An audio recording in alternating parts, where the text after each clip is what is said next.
नमस्कार साथियों, मैं उमेश कुमार आप सभी का हमारे इस द्रोणा पीसीएस के यूट्यूब प्लेटफॉर्म पर स्वागत करता हूं। मैं आशा करता हूं आप सब ठीक होंगे, अच्छी तरह से तैयारी कर रहे होंगे।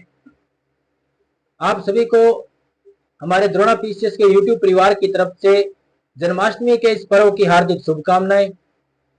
हम बात कर रहे थे भारत के भूगोल के बारे में। हम इंडिया जियोग्राफी के एक नए सिरे से पढ़ रहे थे, जिसमें हम भारत की भौगोलिक यात्रा कर रहे थे।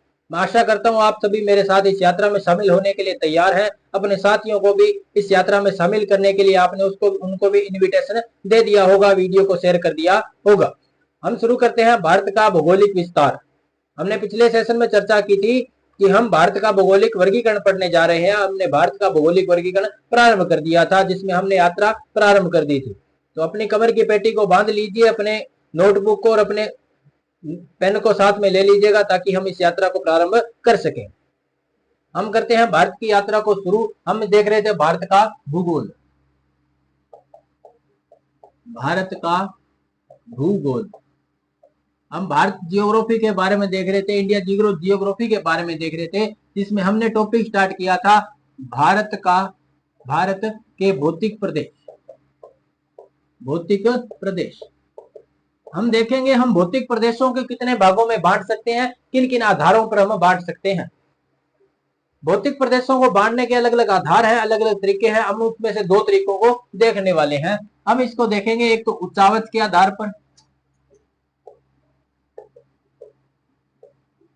उच्चावच के आधार पर हम भारत के भौगोलिक प्रदेश को कितने भागों में बांट सकते हैं वो देखेंगे। उसके बाद हम देखेंगे भौगोलिक विशेषता के आधार पर।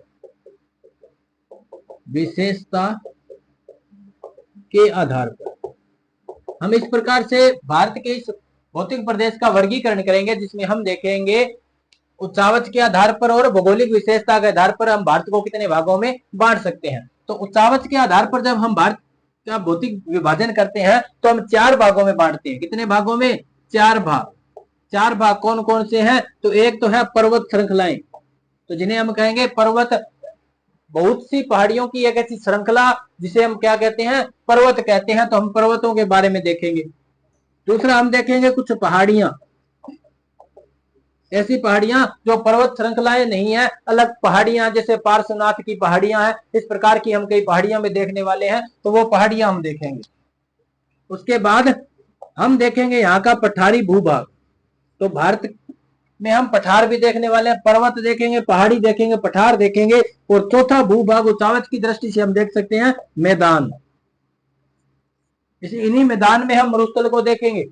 इसी मैदान में हम क्या देखेंगे? मरुस्थल को देखने वाले हैं। तो इस प्रकार हम उच्चावच के आधार पर भारत को कितने भागों में बांट सकते हैं? 4 भाग देखेंगे, पर्वत, पहाड़ी, पठार और मैदान। इस प्रकार से हम 4 भागों में बांट सकते हैं। अब देखेंगे भौगोलिक विशेषताओं के आधार पर कितने भागों में बांट सकते हैं। तो हम इसके 6 भाग कर सकते हैं। कितने भाग? 6 भाग। भौगोलिक विशेषता के आधार पर हम भारत को कितने भागों में बांट सकते हैं? तो 6 भागों में बांट सकते हैं। और उच्चावच के आधार पर हम 4 भागों में बांट सकते हैं। 4 भाग कौन कौन से हमने देख लिए, पर्वत, पहाड़ी, पठार और मैदान है। अब हम देखेंगे भारत के भौगोलिक विशेषता के आधार पर भारत के भौतिक प्रदेशों के बारे में 6 भाग कौन कौन से आते हैं। तो एक हमने देखा, पिछली सेशन में हमने देखा था, जो उत्तर में हमने क्या देखा था? हिमालय पर्वतीय प्रदेश। हिमालय पर्वतीय प्रदेश हम देखेंगे। दूसरा हम देखेंगे प्रायद्वीपीय भारत। तीसरा हम देखेंगे, हम इसको बांट सकते हैं उत्तर का विशाल मैदान। चौथा हम देखेंगे थार का मरुस्थल, जो 2 देशों में स्थित है, भारत और पाकिस्तान। हम भारत में थार का मरुस्थल का जो विस्तार है उसको देखेंगे। हम उसके बाद देखेंगे तटीय प्रदेश। कौन से प्रदेश देखेंगे? तटीय प्रदेश। उसके बाद हम देखेंगे भारत के कुछ द्वीपीय क्षेत्र भी है, क्योंकि भारत की जो सीमा है वो समुद्री सीमा भी बनाती है। इसके और समुद्र में जो द्वीप है उन द्वीपों के बारे में देखेंगे। कौन से द्वीप भारत के राज्य क्षेत्र में आते हैं, उन द्वीपों को भी हम देखेंगे। तो हम देखेंगे द्वीपीय प्रदेश। द्वीपीय प्रदेश, इसमें दो मुख्य द्वीपीय प्रदेशों के बारे में चर्चा करेंगे, अंडमान निकोबार द्वीप समूह और लक्षद्वीप समूह के बारे में। तटीय प्रदेश में हम देखेंगे पूर्वी तटीय मैदान और पश्चिम तटीय मैदान। थार के मरुस्थल में हम देखेंगे थार का मरुस्थल जो भारत के 4 राज्यों में स्थित है, गुजरात, राजस्थान, पंजाब और हरियाणा, इन 4 राज्यों में ये थार का मरुस्थल स्थित है, हम उनके बारे में देखेंगे। उत्तर का विशाल मैदान जो नदियों का क्षेत्र है, नदियों द्वारा बनाया गया जलोढ़ मृदा वाला क्षेत्र है, उसके बारे में देखेंगे कि गंगा, यमुना, सतलुज, व्यास और ब्रह्मपुत्र नदियों का ये जो मैदान है इसके बारे में देखेंगे। प्रायद्वीपीय भारत में हम कुछ नदियों को भी पढ़ेंगे, वहां के देखो इसको हम पठारी भाग भी कह सकते हैं, पठारी भाग, क्योंकि यहाँ का ज्यादातर भाग कैसा है, पठारी है। पठार क्या होते हैं उनके बारे में भी चर्चा करेंगे, पठार किसे कहते हैं, क्या बातें होती है। हिमालय पर्वतीय प्रदेश के बारे में भी बात करेंगे, हम इसकी उत्पत्ति के बारे में बात करेंगे, कब उत्पत्ति होती है, कैसे उत्पत्ति होती है, वो सब हम इसके अंदर देखेंगे हिमालय पर्वतीय प्रदेश के अंदर। इस प्रकार से हम भारत के भौगोलिक प्रदेश का विभाजन कर सकते हैं, दो भागों, दो आधार पर देखेंगे, एक तो उचावच के आधार पर देखेंगे, दूसरा भौगोलिक विशेषता के आधार पर। उचावच के आधार पर भारत के कितने भाग किए जा सकते हैं, तो 4 भागों में बांट सकते हैं। भारत में पर्वत भी है, पर्वत श्रृंखलाएं भी है, अरावली पर्वत श्रृंखला हुई, विंध्याचल सतपुड़ा पर्वत श्रृंखला हुई, नीलगिरी पर्वत श्रृंखलाएं हुई और हिमालय पर्वत श्रृंखला जो विश्व की सबसे ऊंची पर्वत श्रृंखला है। कौन, हिमालय पर्वत श्रृंखला। विश्व की सबसे प्राचीन पर्वत श्रृंखला कौन है, तो अरावली पर्वत श्रृंखला है, हम उनके बारे में भी देखने वाले हैं। फिर हम देखेंगे यहाँ की कुछ पहाड़ियां जिसमें मैंने अभी बात की थी, जैसे पार्श्वनाथ की पहाड़ियां हैं, नीलगिरी की पहाड़ियां, अन्नामलाई की जो पहाड़ियां हैं, कुछ उन पहाड़ियों के बारे में देखेंगे और कौन कौन सी पहाड़ियां भारत में हैं उनके बारे में भी देखेंगे। पठारी भूभाग में हम देखेंगे दक्कन का पठार, कौन सा पठार होता है, दक्कन का पठार है, जो किसका भाग है, तो ज्वालामुखी निर्मित भाग है, ज्वालामुखी निर्मित है। तो हम यदि इसको विश्व के सापेक्ष देखेंगे तो गोंडवाना लैंड का भाग है। मैदानी भागों के बारे में देखेंगे, कैसे मैदानी भागों की उत्पत्ति होती है, ये सारा हम देखने वाले हैं। तो हम शुरू करते हैं भारत के इस भौगोलिक विभाजन को हिमालय पर्वतीय प्रदेश के साथ। तो हम देखेंगे पर्वतीय प्रदेशों में हिमालय पर्वतीय प्रदेश। आप सभी यदि मेरे साथ इस यात्रा में शामिल होने के लिए तैयार हैं तो थम्स अप कर दीजिएगा और अपने दोस्तों के साथ इस क्लास को शेयर कर दीजिए ताकि वो भी हमारी इस यात्रा में शामिल हो जाएं। अब हम देखेंगे हिमालय पर्वतीय प्रदेश के बारे में, कैसे विस्तार है, कितने राज्यों में है, कौन कौन से देशों में है, सारा हम देखेंगे। हिमालय के बारे में एक वृहद अध्ययन करने वाले हैं। तो भारत के भौगोलिक विशेषता के आधार पर वर्गीकरण को हम देखने वाले हैं, 6 भागों में बांटेंगे। हिमालय पर्वतीय प्रदेश, प्रायद्वीपीय भारत, उत्तर का विशाल मैदान, थार का मरुस्थल, तटीय प्रदेश और द्वीपीय प्रदेश के रूप में हम इनको बांटने वाले हैं। तो हम शुरू करते हैं भारत का भौगोलिक विभाजन हिमालय पर्वतीय प्रदेश के साथ। तो पहला ही भौतिक प्रदेश देखने वाले हैं हिमालय पर्वतीय प्रदेश। आप इसका स्क्रीनशॉट ले सकते हो या ये फ्लो चार्ट आप ड्रॉ कर सकते हो ताकि आपको हमेशा के लिए ये याद हो जाए।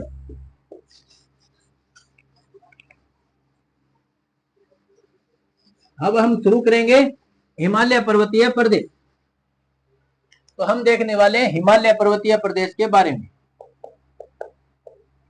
हिमालय पर्वतीय प्रदेश, तो हिमालय पर्वतीय प्रदेश को हम शुरू करेंगे मैप के साथ, इसको देखते हुए चलेंगे। आप भी मेरे साथ मैप बनाते हुए चलना ताकि ये चीजें आपको कंठस्थ हो सके, हमेशा के लिए आपके दिमाग में छप जाए। बस हमें तो छापने से मतलब है, पहले कॉपी में छापो, फिर दिमाग में छापो और उसके बाद में एग्जाम में छाप दो, चाहे यूपीएससी का एग्जाम दो, मेन का एग्जाम दो, उसमें भी छापने के लिए आप बिल्कुल तैयार रहेंगे। शुरू करते हैं हिमालय पर्वतीय प्रदेश को। हम बना लेते हैं भारत का एक छोटा सा मैप। तो एक भारत का मैप बनाएंगे हम, देखो कैसे बनाते हैं, हमें याद हो जाना चाहिए बस इस प्रकार से मैप बनाना, ज्यादा डिजाइनिंग तो हमें करनी नहीं है। तो हम बना लेते हैं भारत का हिमालय पर्वतीय प्रदेश का एक छोटा सा मैप। इस प्रकार से हम देखेंगे हिमालय पर्वतीय प्रदेश को। तो ये हमारा भारत बन गया हिमालय पर्वतीय प्रदेश वाला। हम देखेंगे ये जो उत्तर का जो विशाल मैदान, यहाँ पे उत्तर का ये विशाल मैदान है, इसके उत्तर में क्या है, तो हिमालय पर्वतीय प्रदेश है, जो विश्व की सबसे ऊंची पर्वत श्रृंखला है। कैसी श्रृंखला है, सबसे ऊंची पर्वत श्रृंखला है, जहां पर विश्व की सबसे ऊंची पर्वत चोटी स्थित है, माउंट एवरेस्ट इसी हिमालय में स्थित है। तो इसका यदि विस्तार देखें तो कौन कौन से देशों में हो जाएगा, एक तो भारत में हो जाएगा, भारत, भारत के बाद चीन में भी इसका क्या है, विस्तार है। चीन के बाद नेपाल देश में भी इसका क्या है, विस्तार है। नेपाल के बाद भूटान देश में भी इसका क्या है, विस्तार है। तो इस प्रकार से 4 देशों में स्थित है कौन, ये हमारा हिमालय पर्वतीय प्रदेश। 4 देशों में स्थित है हिमालय पर्वतीय प्रदेश। कौन कौन से देश है ये, तो ये है भारत, चीन, नेपाल और भूटान। विश्व की सबसे ऊंची पर्वत चोटी जो स्थित है वो इसी नेपाल हिमालय में है। नाम है माउंट एवरेस्ट। Mount Everest. और नेपाल में इसे कहते हैं सागरमाथा। क्या कहते हैं, सागरमाथा कहते हैं। ये नाम भी आपको याद हो जाना चाहिए कि हिमालय का दूसरा नाम क्या है, या माउंट एवरेस्ट का दूसरा नाम क्या है, तो सागरमाथा इसका दूसरा नाम है, जो नेपाल में इसको कहते हैं। इस प्रकार हमने देखा कि भारत में किसका विस्तार है, तो इसी हिमालय पर्वतीय प्रदेश का विस्तार है।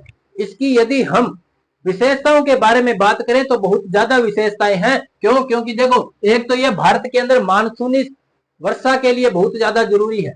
इसकी महत्वपूर्ण विशेषता क्या है कि यह भारत में वर्षा करवाता है। क्यों, क्योंकि जब हम मानसून देखेंगे उसमें देखेंगे मानसून 2 भागों में भारत में आता है। एक तो अरब सागर की तरफ से आता है, अरब सागर की शाखा से आता है। दूसरा आता है बंगाल की खाड़ी की शाखा से। बंगाल की खाड़ी की शाखा से भारत में जब मानसून आता है तो दोनों ही शाखाओं से भारत में जो वर्षा होती है, तो ये जो इधर से जब अरब सागर की जब ये शाखा भारत में मानसून में प्रवेश करती है, तो देखो इधर एक पर्वत श्रृंखला अरावली जो राजस्थान में स्थित है, इसके समांतर आगे बढ़ जाती है और आगे जाकर के इस हिमालय से टकरा करके पंजाब, हरियाणा, उत्तर प्रदेश वाले क्षेत्रों में क्या करती है, बारिश करती है, वर्षा करती है, जिससे यहाँ की इकोनॉमिक्स कृषि पर निर्भर करती है। यहाँ पर कृषि अच्छी की जाती है, इसी से यहाँ पे नदियों का निर्माण हो जाता है। नदियों द्वारा जो मैदान बनाए जाते हैं, और कुछ यहाँ पे देखो ये मैदानी भाग है, वर्षा होती है तो यहाँ पे क्या की जा सकती है, खेती की जा सकती है। उसके बाद हम देखें जब बंगाल की खाड़ी की शाखा जब भारत में प्रवेश करती है, तो देखो इधर से आती है, तो यहाँ से मेघालय राज्य है, मेघालय। तो मेघालय राज्य में जब ये आती है तो क्या होता है, मेघालय से टकरा करके यहाँ पे बारिश करती है। और विश्व का सबसे अधिक वर्षा वाला क्षेत्र मासीन राम कहाँ पे है, तो मेघालय में है। चेरापूंजी भी कहाँ पे है, मेघालय में। तो विश्व का सबसे अधिक वर्षा वाला स्थान कौन है, तो मासीन राम मेघालय में, या चेरापूंजी वो भी कहाँ पे है, मेघालय में है। यहां से वर्षा करने के बाद ये जो है इसी हिमालय पर्वतीय प्रदेश के सारे आगे चलता है और इसी के साथ टकरा करके इस क्षेत्र में क्या करता है, बारिश करता है, बरसात करता है। तो भारत में मानसून की वर्षा लाने का सबसे महत्वपूर्ण कार्य कौन करता है, तो हिमालय करता है। हिमालय भारत में मानसूनी हवाओं को रोकता है और उनसे भारत में क्या हो जाती है, बारिश होती है। उसके बाद हम देखते हैं कि भारत में जो इधर जो साइबेरिया वाला जो क्षेत्र है, साइबेरिया रूस वाला, तो यहां से आने वाली ठंडी हवाएं जब मानसून का प्रवर्तन काल होता है, हम देखेंगे मानसून का प्रवर्तन काल क्या होता है मानसून के टॉपिक में। तो मानसून साइबेरिया रूस से जब मानसून का प्रवर्तन काल होता है, तो यहाँ से कुछ हवाएं आती हैं, ठंडी हवाएं आती है, जो हमारे यहाँ पे जो इस वक्त क्या होती है, सर्दियां होती है। तो क्या होता है, जब ये हवाएं इधर आती है तो क्या होता है, ये हवाएं इतनी ठंडी होती है कि अगर ये हिमालय यहाँ पे नहीं हो तो भारत में यहाँ पे भी क्या हो जाती है, बहुत ज्यादा ठंड हो जाती है, रहने लायक जगह नहीं बचती। तो देखो भारत में ठंडी हवाओं से रोकने का, बचाने का कार्य भी कौन करता है, तो हिमालय पर्वत करता है। साइबेरिया रूस से आने वाली ठंडी हवाओं को रोकने का कार्य भी कौन करता है, तो हिमालय करता है। हिमालय भारत की एक भौगोलिक सीमा भी है, भौगोलिक रक्षा प्रहरी भी का भी कार्य करता है, एक हमारी रक्षा प्राचीर भी है हिमालय। कैसे है कि देखो ये जो पहाड़ियां हैं, बहुत ऊंची ऊंची यहाँ पे पहाड़ियां हैं, बहुत ऊंची ऊंची पहाड़ियां हैं। तो पहले क्या था, उस यहाँ से आने के रास्ते नहीं थे, यहाँ से आना बहुत दुर्लभ था, कठिन था। इस कारण जो इधर से साइबेरिया रूस से या चीन से इधर को जैसे भारत में आक्रांता आते थे, तो आक्रमण करने के लिए जो आते थे वो इस पहाड़ियों पर चढ़ नहीं पाते थे। और यहाँ का जो मौसम देखो ऊंचाई ज्यादा है तो ठंड ज्यादा होगी, जैसे ही ठंड ज्यादा होती है तो यहाँ पे देखो बर्फ जमी रहती है और बर्फ से पार करना बहुत मुश्किल हो जाता था। तो क्या होता था कि वो इधर भारत में आक्रमण नहीं कर पाते थे। तो भारत की आक्रमण से सुरक्षा करने का कार्य भी कौन करता था, तो हिमालय करता था। आजकल ऐसा नहीं है, आजकल तो सीधा एयर जेट से आते हैं, हवाई जहाजों से आते हैं, तो फ्लाइट जेट से आते हैं, तो उससे इसका इतना ज्यादा महत्व नहीं रहा। लेकिन पुराने समय में, पहले प्राचीन समय में क्या होता था कि ये भारत की क्या करता था, सुरक्षा करता था, अभी भी बहुत सुरक्षा करता है। जो पैदल सैनिक जो आते हैं, आक्रांता पैदल जो आते हैं, वो भी यहाँ से आगे नहीं आ पाते। यहाँ देखो कुछ दर्रे भी है इसमें, जहां से आवागमन भी संभव हो सकता है। तो देखो भारत की सुरक्षा प्राचीर भी कौन है, हिमालय पर्वतीय प्रदेश। भारत में मानसूनी वर्षा भी कौन करवाता है, तो ये हिमालय प्रदेश करवाता है। साइबेरिया रूस से आने वाली ठंडी हवाओं को भी कौन रोकता है, तो हिमालय पर्वतीय प्रदेश रोकता है। इस प्रकार से यदि हिमालय पर्वतीय प्रदेश के बारे में 200 शब्दों में भी लिखने के लिए आ जाए, तो हम इन शब्दों को, इन कीवर्ड्स को मेंशन कर सकते हैं, हमारे अच्छे नंबर आएंगे। तो इस प्रकार हम देखते हैं कि हिमालय पर्वतीय प्रदेश का भारत में कितना योगदान है, कितना योगदान है, हम इसको देख सकते हैं। उसके बाद ये पर्यटन स्थल भी है। क्या है, पर्यटन स्थल भी है, क्योंकि जब गर्मियां होती है तो गर्मियों में लोग यहाँ पे हिल स्टेशन पे आते हैं। यहाँ पे बहुत से क्या है, हिल स्टेशन भी है, बहुत से मंदिर भी है, कुछ लोग मंदिर में आते हैं। यहाँ पे बहुत से बौद्ध मठ भी बने हुए हैं, तो बौद्ध मठ में भी आते हैं। तो देखो ये जो लद्दाख का क्षेत्र है, यहाँ पे लद्दाख है, तो कुछ लद्दाख घूमने के लिए जाते हैं, क्योंकि यहाँ का मौसम गर्मियों में कैसा होता है, ठंडा होता है। क्यों, क्योंकि पास में क्या साइबेरिया रूस है, तो यहाँ से देखो ठंडी हवाएं जब आती है, और ये पहाड़ी क्षेत्र है, पर्वत बर्फीला पहाड़ है, तो यहाँ पे ठंड रहती है, लोग यहाँ पे घूमने के लिए आते हैं। जैसे आपने नाम सुना होगा कुल्लू मनाली, उसके बाद धर्मशाला, ये आपने नाम सुने होंगे। इधर नाम इधर आता है केदारनाथ, बद्रीनाथ, ऋषिकेश, जम्मू कश्मीर, इधर लद्दाख, तो ये श्रीनगर, यहाँ पे जब श्रीनगर भी है, तो यानी ये क्षेत्र कैसा है, एक पर्यटन स्थल भी है। यहाँ पे बहुत सारे पर्यटक भी आते हैं हिल स्टेशन पे घूमने के लिए, यहाँ पे बहुत से पर्यटक भी आते हैं। इधर यहाँ पे बहुत सी झीलें भी है, देखो यहाँ पे कैलाश मानसरोवर भी है, जहाँ पे शिव महादेव जी का क्या था, निवास स्थल था, तो वहां पे लोग घूमने के लिए जाते हैं, श्रद्धालु भी यहाँ पे जाते हैं। यहाँ पे एक मंदिर है, मनसा माता का मंदिर, वैष्णो देवी हम कहते हैं उन्हें, वैष्णो देवी का मंदिर भी है। तो यहाँ पे भी लोग श्रद्धालु जाते हैं, श्रद्धालु अपनी श्रद्धाओं के साथ जाते हैं, अपनी मनोकामना के लिए यहाँ पे जाते हैं। तो देखो लोग यहाँ पे कितनी अच्छी यानी पर्यटन व्यवस्था भी है, तो यहाँ पे लोग पर्यटक भी आते हैं। और ये हमारी सुरक्षा प्राचीर भी है, कई तरह से सुरक्षा प्राचीर है। साइबेरिया रूस से आने वाली ठंडी हवाओं को रोकता है, दूसरा आक्रांताओं को रोकता है। उसके बाद यहाँ पे बहुत सारे पर्यटन स्थल भी है, कुछ दून भी है, जैसे देहरादून आपने नाम सुना होगा, पाटली दून आपने नाम सुना होगा। तो इस प्रकार से कुछ दून भी है जहाँ पे लोग घूमने के लिए आते हैं। केसर के बागान भी यहाँ पे स्थित है, केसर के बागान है, सेबों के बागान है। तो इस प्रकार से बहुत सारी यहाँ की व्यवस्था है, इकोनॉमिक्स अच्छी चलती है। तो इस प्रकार हम देखते हैं ये जो हिमालय पर्वतीय प्रदेश, इसका भारत में कितना योगदान है। तो ये तो हमने देखा भारत में योगदान। अगर यूपीएससी में मेन में क्वेश्चन पूछा जाए, भारतीय हिमालय पर्वत श्रृंखला है, भारत में उसका क्या योगदान है, हिमालय पर्वत श्रृंखला का भारत में क्या योगदान है, उसकी प्रासंगिकता को लिखिए। तो आप इसके बारे में कम से कम 100 या 200 शब्दों में लिख ही पाओगे, इतनी मैं आशा करता हूं। तो ये तो बातें हुई इसके बारे में, हिमालय पर्वतीय प्रदेश के बारे में। अब हम देखेंगे इसका विस्तार कैसे है, अक्षांशीय देशांतरीय विस्तार कैसे है, कौन कौन से राज्यों में ये फैला हुआ है, कौन कौन से केंद्र शासित प्रदेशों में ये फैला हुआ है, वो भी हम इसके बारे में देखने वाले हैं। तो जो भी हमने बात की उसको लिख लेते हैं एक बार, ताकि हमें याद रहे। आप इसका स्क्रीनशॉट ले सकते हो या डायग्राम ड्रॉ कर सकते हो। यदि आपने डायग्राम ड्रॉ कर लिया है, स्क्रीनशॉट ले लिया है, तो थम्स अप कीजिए और हम आगे बढ़ते हैं। तो हिमालय पर्वतीय प्रदेश, इसका क्या योगदान है हम वो देखने वाले हैं। फिर हम देखेंगे इसका विस्तार किस प्रकार से है, यहाँ की भौगोलिक संरचनाएं कैसी है, कौन कौन से पहाड़ यहाँ पे स्थित है, कौन सी श्रृंखलाएं स्थित है, इसका विभाजन उपविभाजन भी हम करने वाले हैं। तो पहले हम देख लेते हैं इसकी भूमिका, या इसकी भूमिका में देखेंगे। पहले तो हम क्या देखने वाले, इसकी विशेषता, क्या इसकी विशेषता है। विशेषता के बाद हम क्या देखेंगे, विशेषता को देखो हमने देख लिया।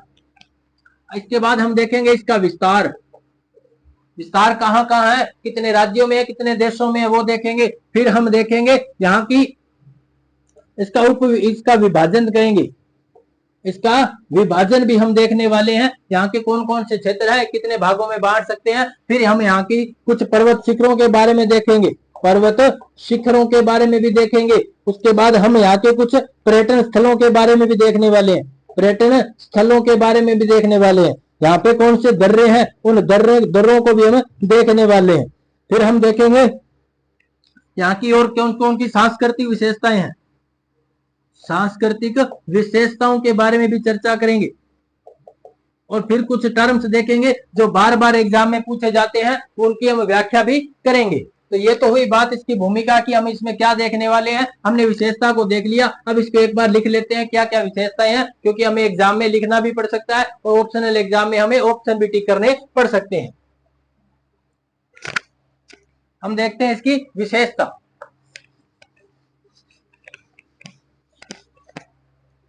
विशेषताओं में हम क्या देखेंगे, ये जो हिमालय पर्वतीय प्रदेश है, ये हमारे देखो साइबेरिया रूस से आने वाली ठंडी हवाओं से क्या करता है, रक्षा करता है। तो लिखेंगे साइबेरिया रूस से आने वाली ठंडी हवाओं को या ठंडी हवाओं से भारत की सुरक्षा करता है, भारत की सुरक्षा करता है। उत्तर से आने वाले आक्रमणकारियों से भी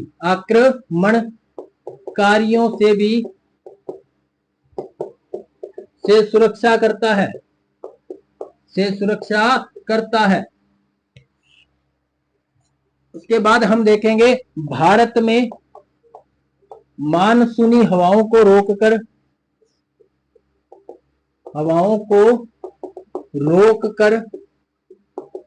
वर्षा करवाता है। तो ये है इसकी कुछ विशेषताएं जिसको हमने देखा। भारत में पर्यटन उद्योग को बढ़ावा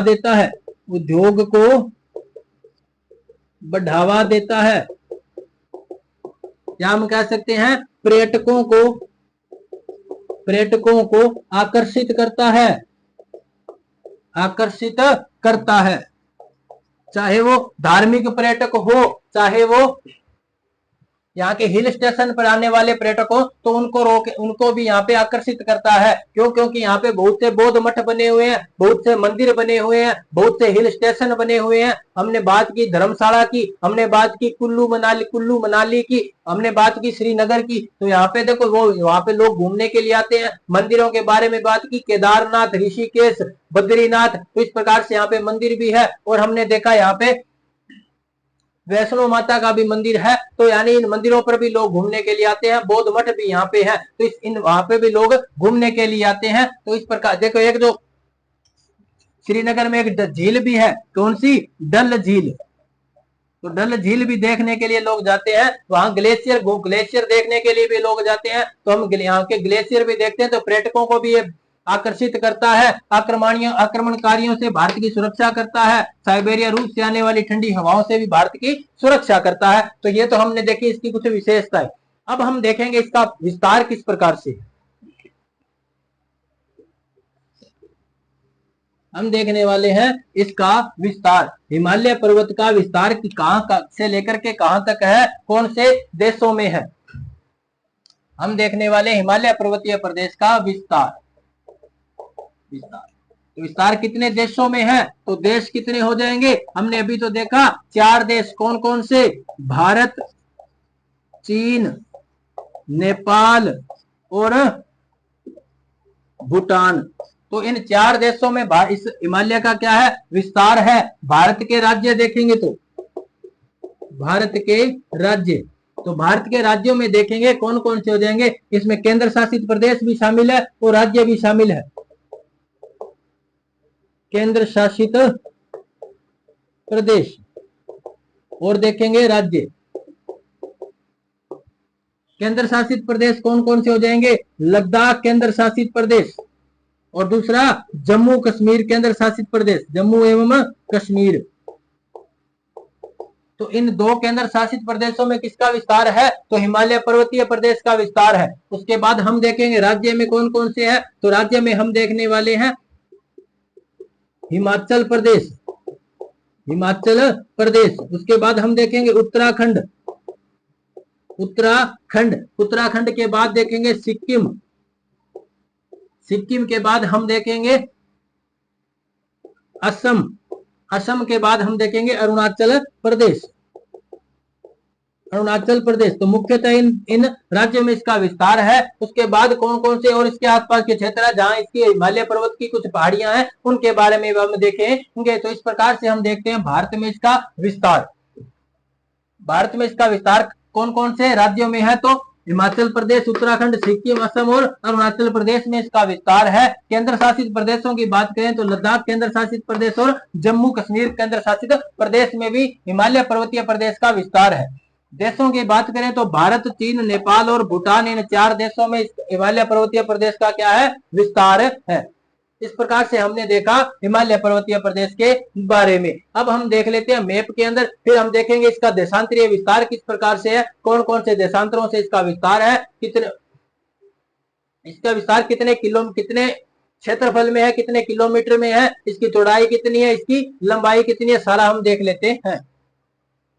अब हम देखेंगे इसका विस्तार मैप के अंदर और अक्षांश और देशांतर के हिसाब से इसका विस्तार देखने वाले हैं। तो एक बार फिर हम क्या बनाते हैं? भारत का मैप बनाते हैं। भारत के मैप में देखेंगे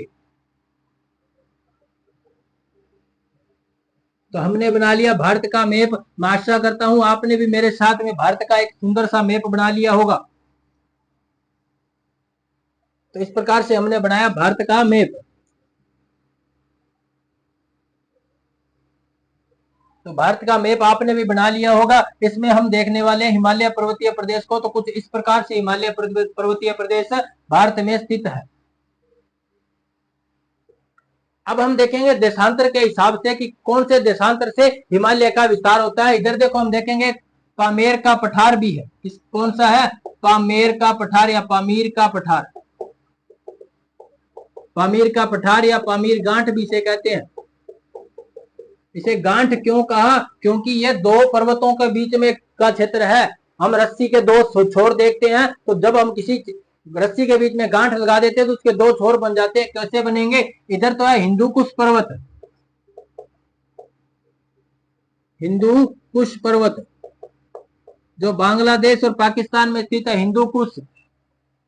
और भारत में कौन सा है? इस तरफ हिमालय पर्वतीय प्रदेश। तो ये 2 पर्वतीय प्रदेशों के बीच में, 2 पर्वत श्रृंखलाओं के बीच का क्षेत्र है, इसीलिए इसको कहते हैं पामीर गांठ, पामीर का पठार, विश्व की छत कहते हैं इसे, विश्व की छत कहते हैं। विश्व का सबसे ऊंचा पठार कौन सा है? तो पामीर का पठार है। इस प्रकार से हमने देखा पामीर के पठार को। अब देखेंगे इसमें भारत में इसकी जो स्थिति है वो किस प्रकार से है, विश्व में इसकी स्थिति देखेंगे। तो एक हमने देशांतरीय रेखाओं के बारे में बात की थी। तो एक देशांतर रेखा यहां से गुजरती है, एक देशांतर रेखा गुजरती है जो कौन सी है? 74 डिग्री, 74 डिग्री पूर्वी देशांतर। तो 74 डिग्री पूर्वी देशांतर रेखा से हिमालय पर्वतीय प्रदेश का विस्तार प्रारंभ होता है। कौन से देशांतर से? तो 74 डिग्री पूर्वी देशांतर से हिमालय पर्वतीय प्रदेश का विस्तार होता है। और कहां तक है? तो इसका विस्तार 96 डिग्री पूर्वी देशांतर तक, 96 डिग्री पूर्वी देशांतर तक इसका क्या है? विस्तार है। दोनों ही पूर्वी क्यों है? इसके बारे में हमने पहले डिटेल से चर्चा कर ली है। आशा करता हूं आप समझ चुके होंगे। इस प्रकार से हम देखते हैं 74 डिग्री पूर्वी देशांतर से लेकर के 96 डिग्री पूर्वी देशांतर तक हिमालय पर्वतीय प्रदेश का विस्तार है।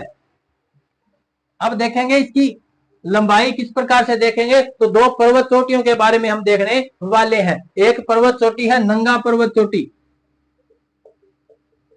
नंगा पर्वत चोटी, नंगा पर्वत चोटी, नंगा पर्वत चोटी जिसकी ऊंचाई है 81,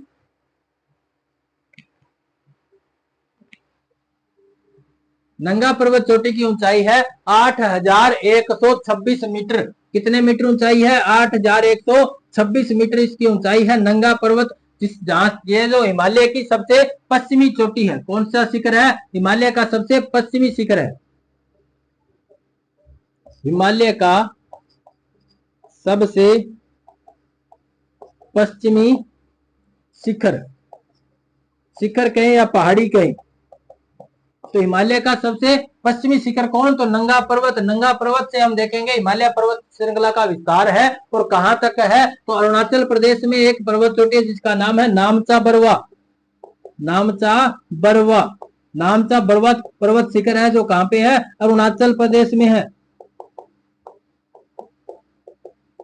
तो यहां तक इसका क्या है? विस्तार है। नामचा बरवा जिसकी ऊंचाई है 7,756 मीटर। 7,756 मीटर इसकी ऊंचाई है। इसको देखो याद करना ही पड़ेगा, बार बार याद करना पड़ेगा। पर्वतों की ऊंचाइयों से क्वेश्चन आते हैं, बार बार आते हैं। इनके क्रम मिलाने वाले क्वेश्चन पूछे जा सकते हैं या इनसे सीधे डायरेक्ट पूछा जा सकता है कि नामचा बरवा पर्वत शिखर कितनी ऊंचाई पर स्थित है। तो आपको पता होना चाहिए 7,756 मीटर की ऊंचाई पर यह स्थित है। इस प्रकार से हम देखते हैं नामचा बरवा से लेकर के नंगा पर्वत चोटी तक इसका विस्तार है, हिमालय पर्वत श्रृंखला का विस्तार है। अब देखते हैं इसकी लंबाई कितनी है। तो देखो नामचा नंगा पर्वत चोटी से लेकर के नामचा बरवा पर्वत चोटी तक इसकी जो लंबाई है वो कितनी है? तो 2500 किलोमीटर। छोटा सा क्षेत्र नहीं है, बहुत बड़ा क्षेत्र है। 2500 किलोमीटर का क्षेत्रफल है, 2500 किलोमीटर का क्षेत्र है। तो हिमालय पर्वत श्रृंखला की लंबाई के बारे में क्वेश्चन आए तो आंसर क्या होगा? 2500 किलोमीटर। 2500 या 2500 किलोमीटर का ये जो लंबाई है किसकी है? हिमालय पर्वतीय प्रदेश की है। हिमालय पर्वतीय प्रदेश की लंबाई कितनी है? तो 2500 किलोमीटर की लंबाई है। इस प्रकार से हम देखते हैं हिमालय पर्वतीय श्रृंखला का विस्तार कहां से प्रारंभ होता है? तो 74 डिग्री पूर्वी देशांतर से, जहां एक पर्वत शिखर है क्या नाम से? नंगा पर्वत। तो नंगा पर्वत की जो ऊपर शिखर है वो कितनी ऊंचाई पर है? 8,126 मीटर ऊंचाई से। तो नंगा पर्वत से लेकर के नामचा बरवा पर्वत तक किसका विस्तार है? हिमालय का विस्तार। नामचा बरवा जो पर्वत है इसका शिखर कितने मीटर ऊंचाई पर है? तो 7,756 मीटर की ऊंचाई पर स्थित है।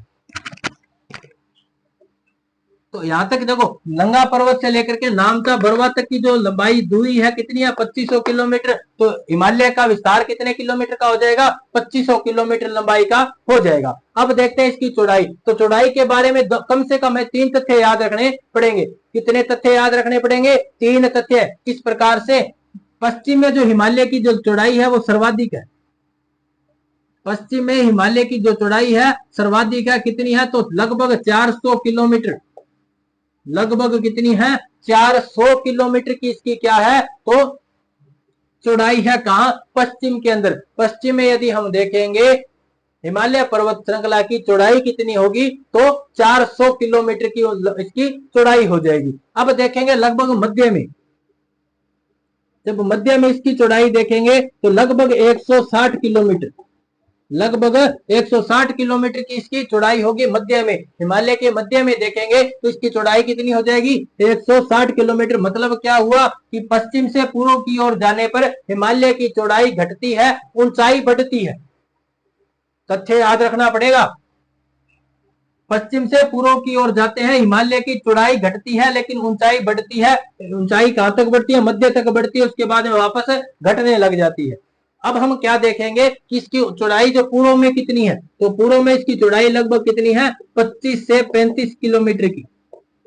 25 से 35 किलोमीटर की चौड़ाई है पूर्व के अंदर। तो देखो हमने देखा क्या? पश्चिम से पूर्व की ओर जाने पर हिमालय पर्वत श्रृंखला की चौड़ाई कम होती जाती है। पूर्व पश्चिम में जैसे इसकी ऊंचाई कितनी थी, चौड़ाई कितनी थी? तो 400 किलोमीटर की थी। और पूर्व में आकर के अरुणाचल प्रदेश वाले क्षेत्र में आकर के इसकी चौड़ाई कितनी हो जाती है? 25 से 35 किलोमीटर तक की हो जाती है। उसके बाद ये टर्न ले लेती है, यहाँ से घुमाव ले लेती है, घूम जाती है और मिजोरम तक ये चली जाती है। तो इस प्रकार से हम देखते हैं हिमालय पर्वत श्रृंखला की लंबाई और चौड़ाई के बारे में तथ्य याद रखने पड़ेंगे। याद रखने ही पड़ेंगे। फैक्ट है, फैक्चुअल तथ्य है, इनको तो याद रखने पड़ेंगे। फैक्ट है, ऐसे ही क्वेश्चन पूछे जाते हैं, एज इट इज पूछे जाएंगे। हिमालय पर्वत श्रृंखला की चौड़ाई पूर्व में कितनी है? तो लगभग कितनी है? हम बता सकते हैं 25 से 35 किलोमीटर की चौड़ाई है। पश्चिम में पूछेंगे तो 400 किलोमीटर की, मध्य में पूछेंगे तो 160 या लगभग हम कह सकते हैं 150 किलोमीटर की इसकी क्या है, चौड़ाई है। तो ये हमने देखा इसकी लंबाई और चौड़ाई के बारे में। इसका विस्तार हमने देखा 74 डिग्री पूर्वी देशांतर से लेकर के कहां तक है, तो 96 डिग्री पूर्वी देशांतर तक। नंगा पर्वत से लेकर के कहां तक है, नामचा बरवा तक। लंबाई कितनी, 2500 किलोमीटर। आशा करता हूं समझ में आया होगा। ये डायग्राम आपने ड्रॉ कर लिया होगा, नहीं तो इसका स्क्रीनशॉट ले लो, याद रहेगा। स्क्रीनशॉट तो ले ही लो। तो इसके बाद हम देखने वाले हैं इसका विभाजन देखेंगे, इसका विभाजन किस प्रकार से कर सकते हैं, इसमें कौन कौन से पर्वत श्रृंखलाएं स्थित है उनके बारे में भी हम देखेंगे। तो इसमें कम से कम 3 पर्वत श्रृंखलाएं हम देखने वाले हैं, कौन कौन सी है उनके बारे में देखेंगे। तो इसका उप विभाजन कर लेते हैं। उप विभाजन किस प्रकार से करेंगे इसमें देखते हुए चलना। तो शुरू करते हैं इसका उप विभाजन।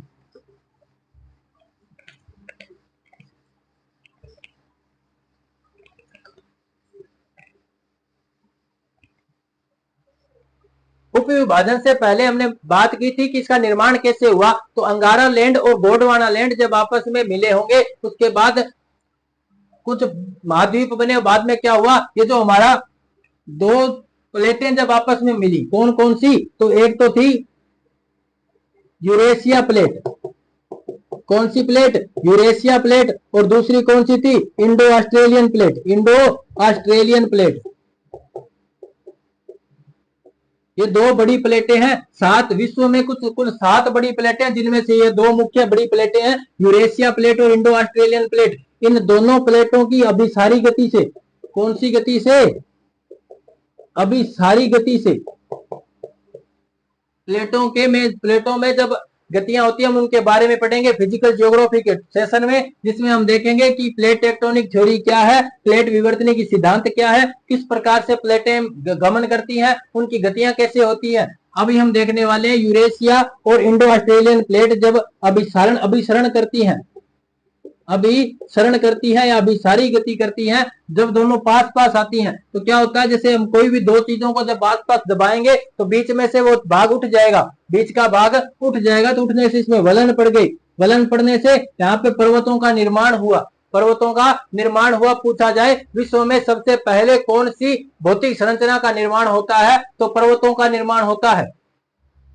अब देखेंगे कि हिमालय पर्वत में किस प्रकार वलन हुआ और उससे कौन कौन सी पर्वत श्रृंखलाएं बनी, उनके बारे में हम देखने वाले हैं।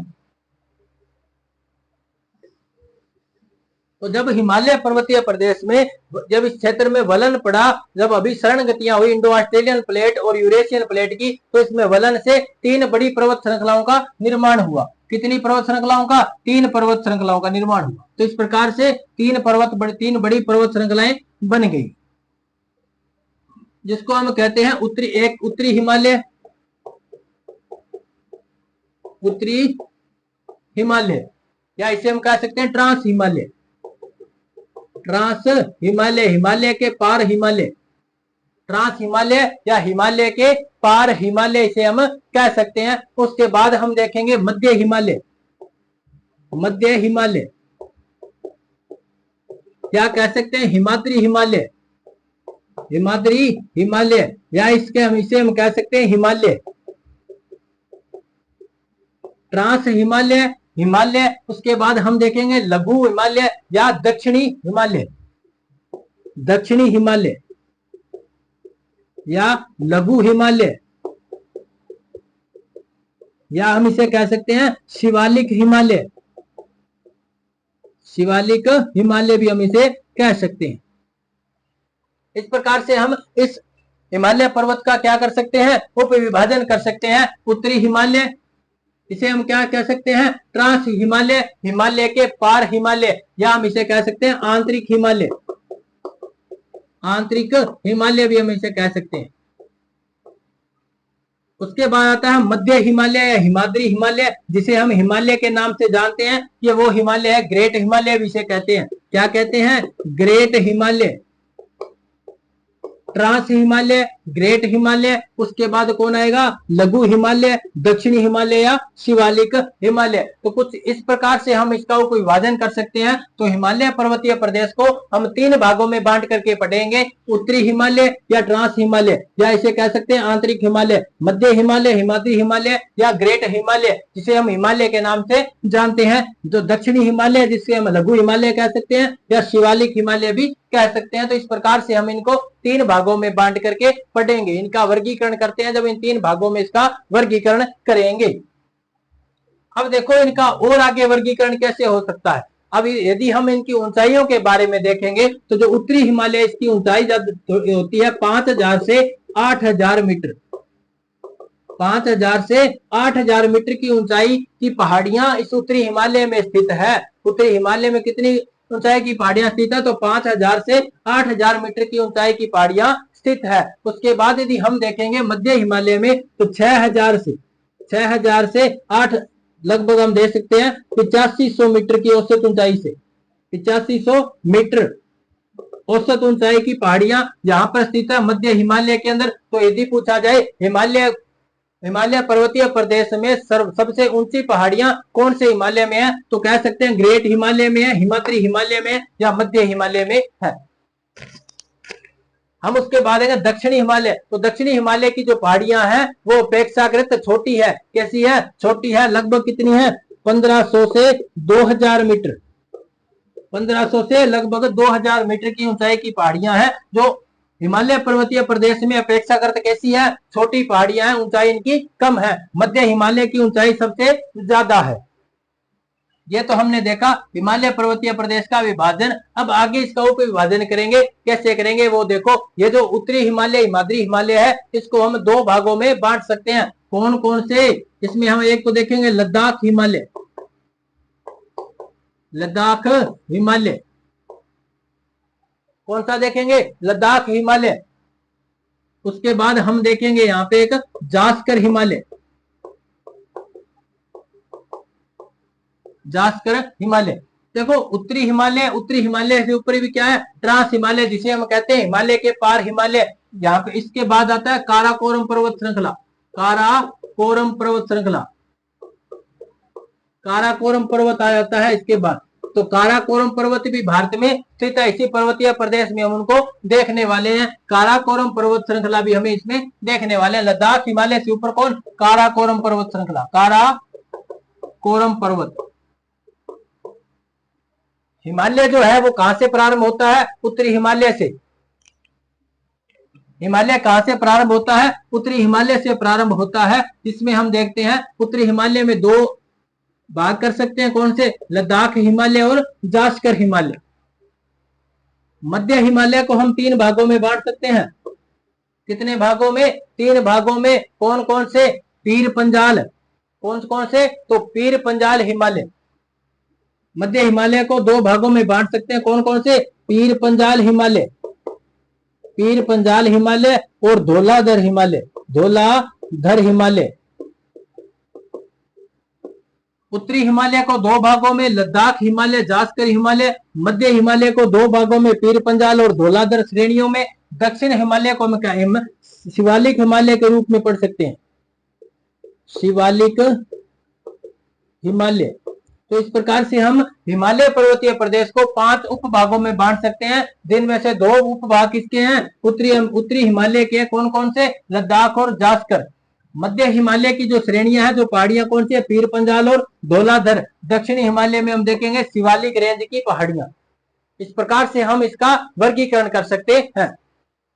ये तो हमने इसका भौगोलिक वर्गीकरण किया उत्तर से दक्षिण की ओर। और हम इसका किस प्रकार से वर्गीकरण कर सकते हैं, तो वो भी देख लेते हैं।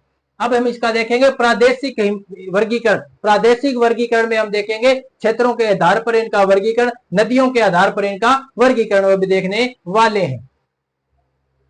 इसका यदि आपने स्क्रीनशॉट नहीं लिया, स्क्रीनशॉट ले लो। यदि लिख लिया तो बहुत ही अच्छा, क्योंकि कॉपी में तो छापना ही पड़ेगा। छाप लो इनको, बाद में छापो या अब छापो, छाप लो, साथ साथ छापते हुए चलो। अब देखते हैं इसका प्रादेशिक वर्गीकरण। हिमालय पर्वतीय प्रदेश का प्रादेशिक वर्गीकरण भी साथ साथ में देख लेते हैं। फिर हम देखेंगे भारत में इसमें कौन कौन से राज्यों में इसका विस्तार है, लगभग तो हमने देख लिया था। अब हम देखेंगे इसका प्रादेशिक वर्गीकरण। प्रादेशिक वर्गीकरण, उसके बाद में हर एक प्रदेश को हम देखते हुए चलेंगे। प्रादेशिक वर्गीकरण में हम इनको अलग अलग भागों में बांटेंगे। कौन कौन से? 4 भागों में बांटने वाले। कितने भागों में बांटेंगे? तो 4 भागों में। कौन कौन से हैं 4 भाग? तो पहला आएगा पंजाब हिमालय। कौन सा हिमालय? तो पंजाब हिमालय। पंजाब हिमालय। पंजाब हिमालय के बाद आएगा कुमाऊं हिमालय। कुमाऊं हिमालय। कुमाऊं हिमालय के बाद आएगा नेपाल हिमालय।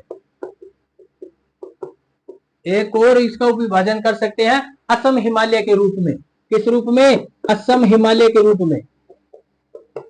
तो इस प्रकार से हम इनका विभाजन करेंगे। अरे ये विभाजन किस आधार पर किया गया है? आपका क्वेश्चन तो बनना चाहिए, जायज क्वेश्चन है। तो ये जो विभाजन है नदियों के आधार पर बना है। कैसे बना है? नदियों के आधार पर। किस प्रकार से? तो सिंधु और सतलज के बीच का हिमालय, सिंधु नदी और सतलज नदी, सिंधु और सतलज नदी के बीच का जो हिमालय है उसे हम कहेंगे पंजाब हिमालय। क्या कहेंगे? पंजाब हिमालय। सतलज और काली नदियों के बीच का जो हिमालय है, सतलज नदी और काली नदी, सतलज नदी और काली नदी के बीच का जो हिमालय है, हिमालय प्रदेश, उसको क्या कहेंगे? हम कहेंगे कुमाऊं हिमालय। उसके बाद में काली और तीस्ता नदियों का जो बीच का जो क्षेत्र है, जो हिमालय प्रदेश है, उसको क्या कहेंगे? नेपाल हिमालय। तो काली नदी और तीस्ता नदी, काली और तीस्ता नदियों के बीच के हिमालय को क्या कहेंगे? नेपाल हिमालय कहेंगे। उसके बाद में तीस्ता और ब्रह्मपुत्र नदी, कौन सी नदी? तीस्ता और ब्रह्मपुत्र नदी, तीस्ता और ब्रह्मपुत्र नदी के बीच के हिमालय को कहेंगे असम हिमालय। इस प्रकार से हम हिमालय प्रदेश का प्रादेशिक वर्गीकरण कर सकते हैं। पंजाब हिमालय, सिंधु और सतलज नदी के बीच का हिमालय, कुमाऊं हिमालय, सतलज और काली नदियों के बीच का हिमालय, नेपाल हिमालय, काली और तीस्ता नदी के बीच का हिमालय, असम हिमालय, तीस्ता और ब्रह्मपुत्र नदी के बीच का हिमालय। इस प्रकार से हम इस हिमालय पर्वतीय प्रदेश का उप विभाजन कर सकते हैं, प्रादेशिक वर्गीकरण कर सकते हैं। तो आज हमने देखा हिमालय पर्वतीय प्रदेश के बारे में, जिसमें हमने इसकी विशेषता को देखा, इसके विस्तार को देखा और इसके वर्गीकरण के बारे में भी हमने देख लिया। तो आशा करता हूं ये जानकारी अच्छी लगी होगी। यदि अच्छी लगी हो तो लाइक कर देना, सुझाव कमेंट में जरूर देना। यदि आपने हमारे चैनल को अभी तक सब्सक्राइब नहीं किया है तो चैनल को सब्सक्राइब कर लीजिएगा और बेल आइकन को ऑन कर लीजिएगा, ताकि आने वाली क्लासों के नोटिफिकेशन आपको मिलते रहें। धन्यवाद।